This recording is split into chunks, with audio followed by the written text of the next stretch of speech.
You're 7 years old. Your mother kisses your forehead one last time. Your father won't look at you.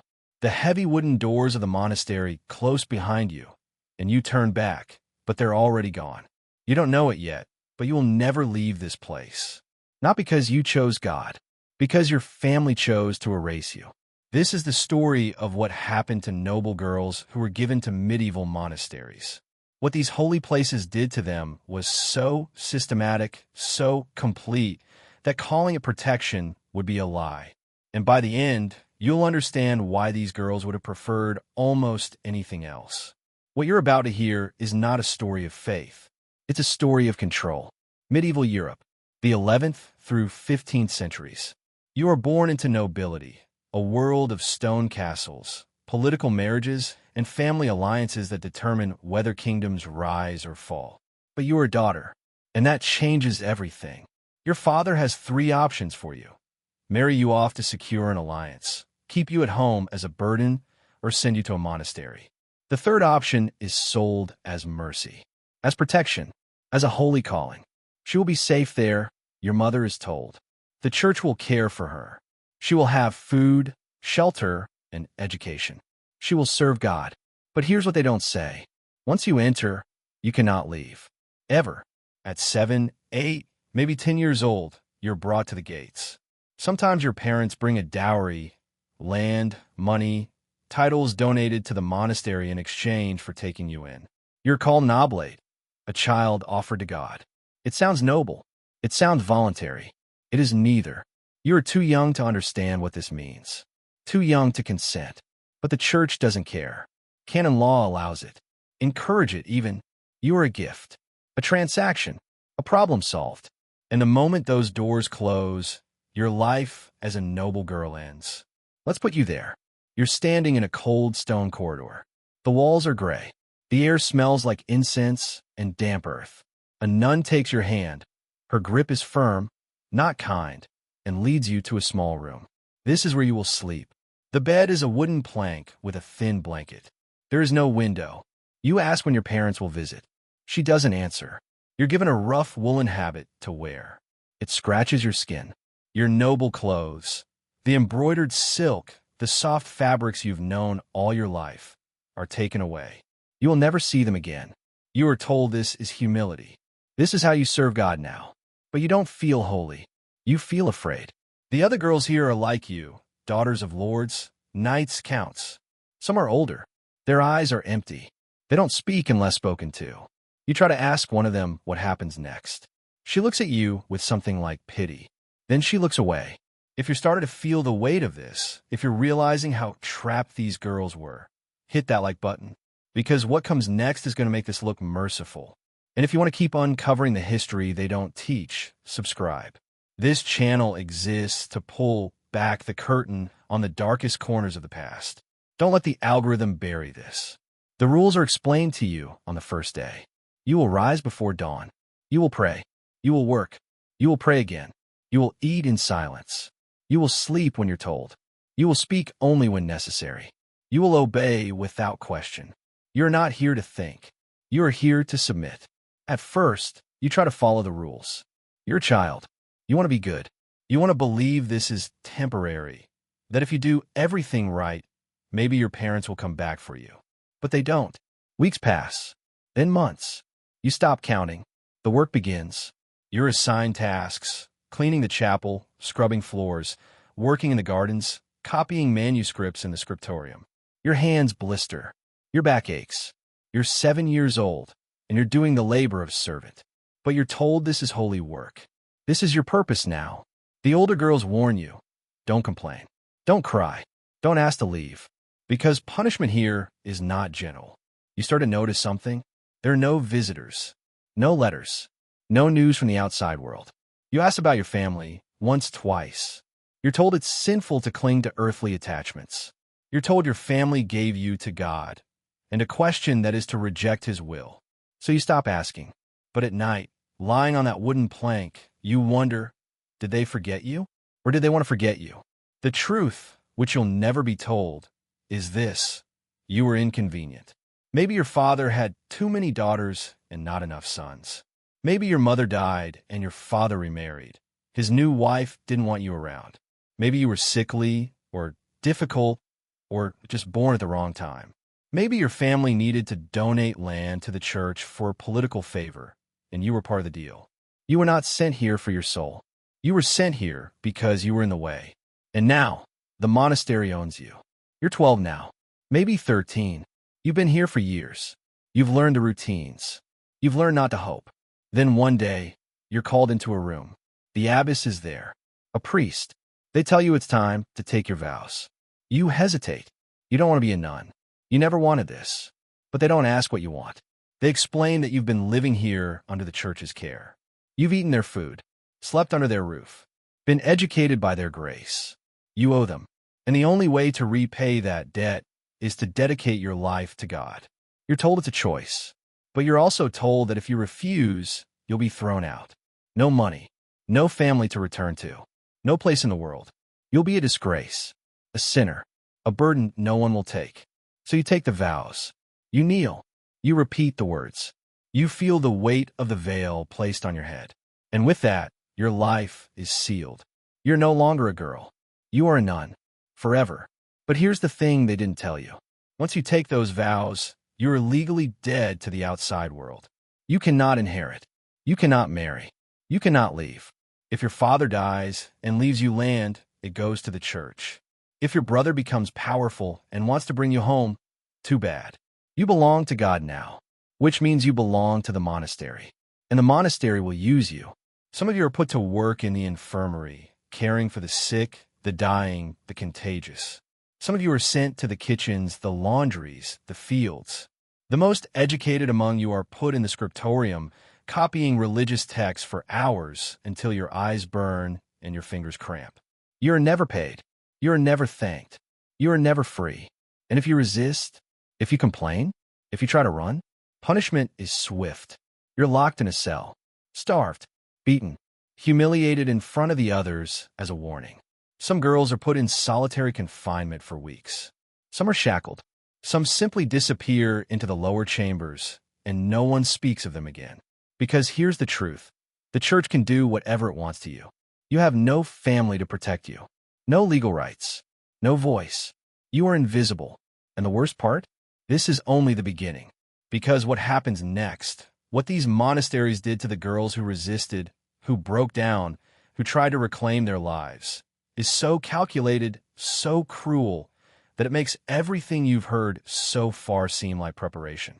You're about to learn what happens when a girl remembers she's human, and how the church made sure she'd forget. You're 16 now, maybe 18. You've been here most of your life. The girl you were, the one who remembered her mother's voice, her father's castle, the feeling of sunlight on her face. She's almost gone. But not entirely, because every once in a while, something breaks through.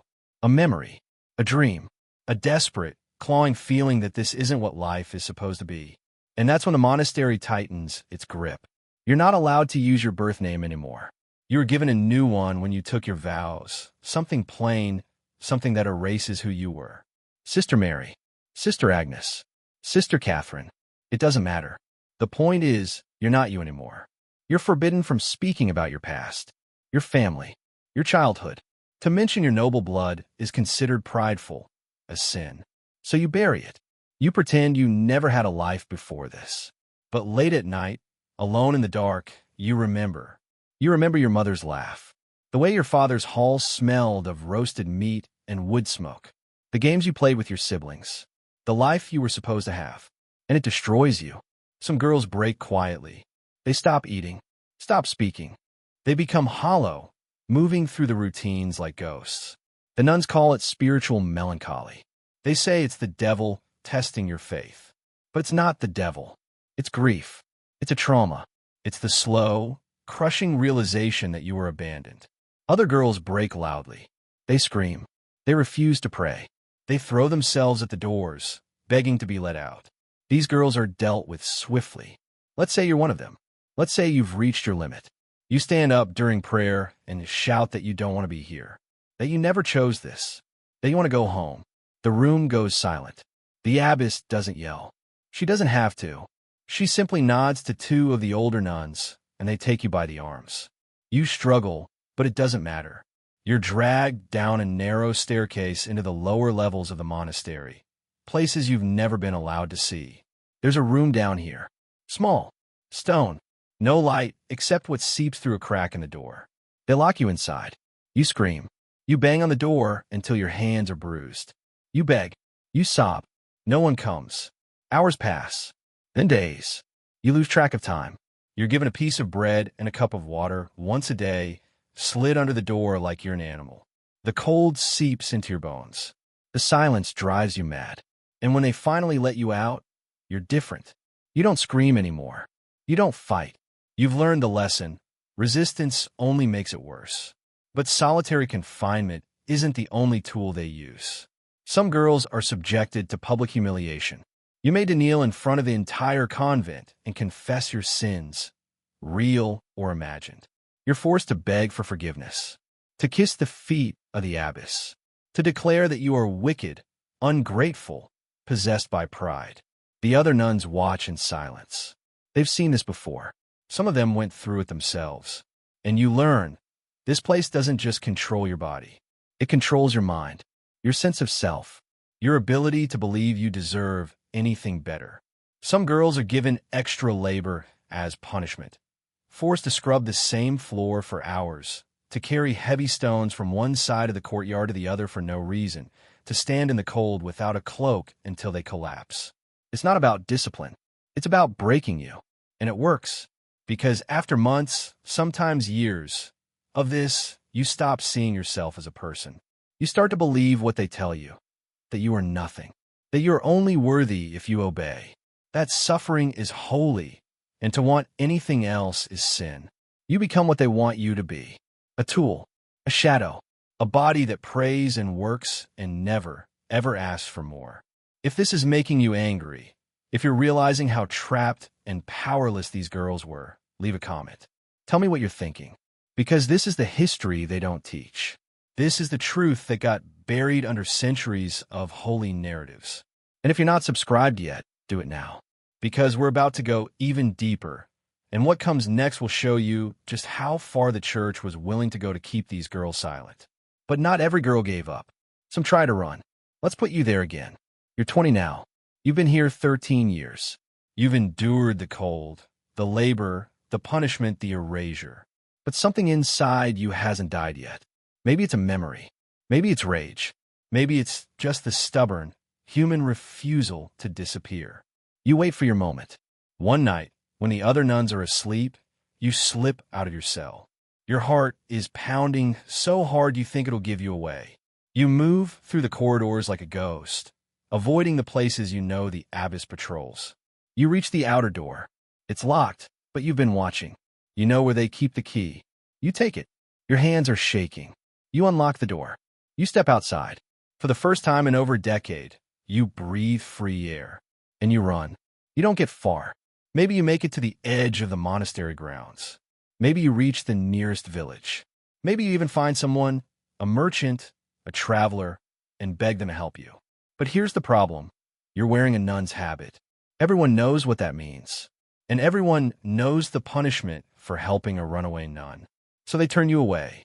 Or worse, they drag you back themselves, hoping for a reward from the church. And when you're brought back, the punishment is severe. You're not just locked in a cell this time. You're made an example. The entire convent is gathered. You're forced to kneel in the center of the chapel. The abbess stands over you and declares that you have sinned against God, that you have broken your vows, that you are a disgrace. You're stripped of your habit. You're whipped. You're locked in chains. And you're told that if you ever try to leave again, you will be declared a heretic and handed over to the authorities for trial, which, in medieval Europe, means torture, execution. So you stop trying. After that, one of two things happens. Either you accept it, you surrender completely, you become the perfect nun, obedient, silent, invisible. You live out the rest of your life in the monastery, doing the work, saying the prayers, never once speaking of the girl you used to be. You die there, forgotten, buried in an unmarked grave in the convent cemetery. No one remembers your name. No one mourns you. Where you break. Some girls lose their minds. They stop responding. They rock back and forth in their cells, muttering to themselves. They see things that aren't there. They scream at night. The nuns call it possession. They say the devil has claimed you. But it's not the devil. It's despair. It's the human mind shattering under the weight of captivity it was never meant to endure. And the monastery? It doesn't care. You're just another broken girl in a long line of broken girls. Another problem managed. Another soul saved. And here's the thing that makes this so much worse. This wasn't rare. This wasn't a few isolated cases. This was systematic. This was normal.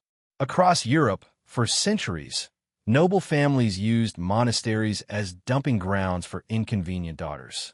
And the church accepted them, gladly, because every girl came with land, money, power. These girls were commodities, and the monasteries knew it. So what happened to them wasn't abuse in spite of the system. It was the system. Let's talk about the girls who lived, not the ones who escaped, because almost none of them did, but the ones who survived the system. The ones who made it to old age, still locked inside those walls, still bound by vows they took as children. What do their lives look like? You're 50 now, maybe 60. You've been in the monastery for over half a century. Your hands are gnarled from decades of labor. Your back is bent. Your eyes are weak from years of copying manuscripts in dim light. You move slowly through the stone corridors, your body a collection of aches and pains that no one cares about. You don't remember your mother's face anymore. You don't remember the sound of your father's voice. The castle you grew up in is a blur, a dream you're not even sure was real. You've become what they wanted you to become. Nothing. You pray because it's routine. You work because it's all you know. You exist because stopping isn't an option. And when you die, alone, in a cold cell, with no one holding your hand, you're buried in the convent cemetery. No headstone, no marquer, just another mound of earth among hundreds of others. Your family never came for you. Your name was forgotten decades ago. You are, in every sense, erased. But let's step back and ask the question that's been hovering over this entire story. Why? Why did the church allow this? Why did noble families do this? Why was this system so widespread, so accepted, so utterly normalized? The answer is simple. Money, land, power.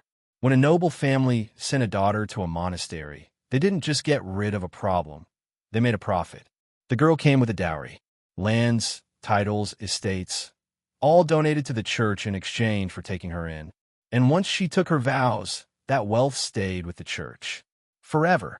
She couldn't inherit, couldn't marry, couldn't pass anything on to children she'd never have.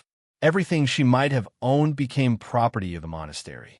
Multiply that by thousands of girls across Europe over hundreds of years, and you start to understand the scale of it. The church became one of the wealthiest institutions in medieval Europe, not just through tithes and donations, but through the systematic absorption of noble daughters and their inheritances. These girls weren't saved. They were monetized. And even if a girl somehow managed to survive, to endure, to reach adulthood with her mind intact, there was no escape. Because legally, once you took your vows, you were bound for life. Canon law was clear. Breaking monastic vows was a mortal sin. If you left, you were excommunicated. You were declared a heretic. In some cases, you could be hunted down and imprisoned, or worse. But let's say you didn't care about damnation. Let's say you were willing to risk it. Where would you go? You have no money. No family is willing to take you in. They're the ones who sent you away in the first place. No skills outside of prayer and manual labor. No legal identity. In the eyes of the law, you don't exist. You can't own property. You can't marry. You can't work most jobs. You're a nun, and that's all you'll ever be. So even if you escaped the walls, you'd still be trapped. The cage wasn't just physical. It was legal, social, psychological, and the church knew it. How do we know all this?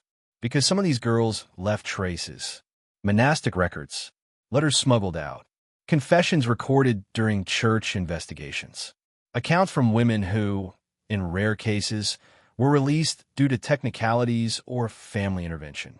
And what they describe is consistent. Coercion, abuse, despair, girls who begged to be released and were denied, girls who were punished for resisting, girls who went mad, girls who died young, their bodies worn out by labor and neglect. One account from 14th century France describes a girl who was sent to a monastery at age 8. By 16, she tried to escape 3 times. Each time, she was dragged back and punished more severely. By 20, she stopped speaking entirely. She lived another 30 years in silence. Another record from England tells of a noblewoman who, on her deathbed, confessed that she'd sent her daughter to a convent not for her soul, but because she couldn't afford another dowry. The daughter spent 40 years there. She never saw her mother again. These aren't outliers. These are patterns, and they reveal a truth the church worked very hard to hide. This wasn't mercy. This was cruelty, systematic, institutional, and accepted. You might be wondering, why does this matter now? Why dig up these stories? Because this isn't just history. This is a reminder. A reminder of what happens when institutions have unchecked power, when families prioritize convenience over care, when society erases the voices of the vulnerable and calls it virtue. These girls didn't choose their fate. They were children, given away, locked up, and forgotten, and the world let it happen. For centuries. If this story shook you, if it made you angry or sad or just deeply uncomfortable, then it did what it was supposed to do. This is the history they don't teach. The stories that got buried under centuries of holy narratives and sanitized textbooks. But we're not letting it stay buried. So if you want more of this, more deep dives into the dark corners of history, more truths that make you question everything you thought you knew, subscribe. Hit the bell, because this channel exists to pull back the curtain. And if this video made you feel something, leave a comment. Tell me what you're thinking. Let's talk about it. Because these girls couldn't speak, but we can.